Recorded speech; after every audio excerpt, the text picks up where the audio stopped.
I'm Jessamine Norton. Welcome to Spinnaker Trust's fourth quarter of 2013 review and our 2014 outlook.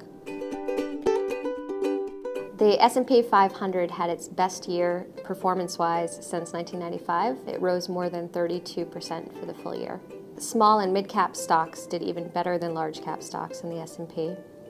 The best performing sectors were healthcare and consumer discretionary. The worst performing sectors were defensives, utilities, and telecoms. In terms of international regions, Europe and the UK accelerated midway through the year and had a very strong second half of the year, returning over 16% for 2013.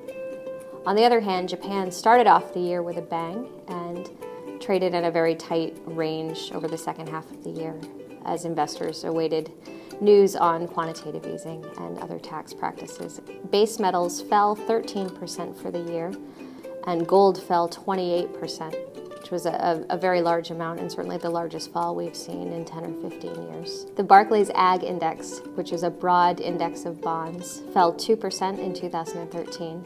It was the first absolute decline we've seen since 1999. The anticipation of the quantitative easing taper drove bond yields from a low of 1.6% in May to a high of 3% at the end of the year, which is a very psychologically important level. In terms of a 2014 outlook, many investors seem to be worried about the markets simply because they've risen so much over 18 months. However, we feel that there are a few fundamental reasons to be negative, at least over the near and medium terms. We think that economic fundamentals will continue to improve in the U.S. slowly and steadily. Recent economic data has been strong enough to confirm an economic recovery, but weak enough to keep inflation at bay, which is a very important point. The positives in terms of economic data in the U.S. are that the unemployment rate continues to improve slowly. U.S. energy production exceeded energy imports in 2013, which is a very important milestone. The housing market is back to relatively normal levels. There should still be a tailwind in the economy from that. Even U.S. politicians seem to be getting their act together on the margin, having dealt with the U.S. debt ceiling issue an entire month early. In short, we expect more of the same in 2014. That means a slow and measured improvement in the global economy, improved earnings, and improved capital expenditures.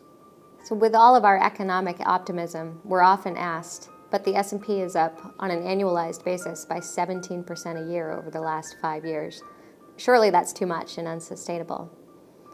Our answer to that is yes and no.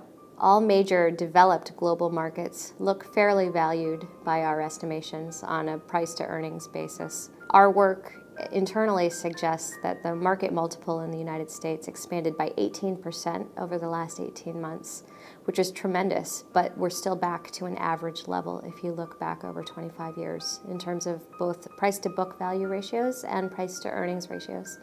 In reaction to the financial crisis in 2008, many companies hoarded cash and have been hoarding cash for years.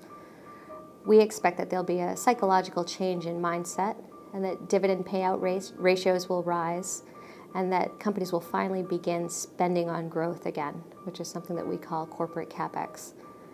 And these things both can drive the stock market. At Spinnaker, we believe that peak profit margins could be here to stay, at least for the near or intermediate term. We believe that there have been structural shifts in the global economy and that non-labor related productivity is at an all-time high. We believe that these two factors can stick, if you will, and leave margins higher than they have been historically. As you may have read in our most recent newsletter, we plan on adding to the alternative investment category this year, as we're in a response to not liking the bond market and not wanting to put more money into equities. So the question is, what are alternatives? And the answer to that is that they can be many things. What we are considering for the portfolios are structured like hedge funds, but are run passively by computer models, buying ETFs and indices depending on the market trajectory. Our goal in adding alternative investments to the portfolios are, one, to add lower correlated assets to our portfolios, and two, to better diversify risk. We can do this and still earn a modest return, which is something that we cannot say about the bond market and make alternative investments attractive to us for this year.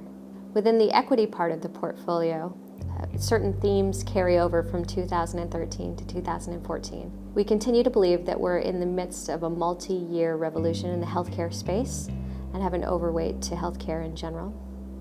We still like the energy infrastructure space, and we believe that the large cap technology names have the balance sheet to both distribute more cash to investors and be on the forefront of structural new technologies. In short, we don't think that 2014 will be quite as strong as 2013, but we expect a constructive year in the markets nonetheless. Thank you very much for watching our fourth quarter of 2013 video, and we'll see you again at the end of the first quarter. Happy New Year.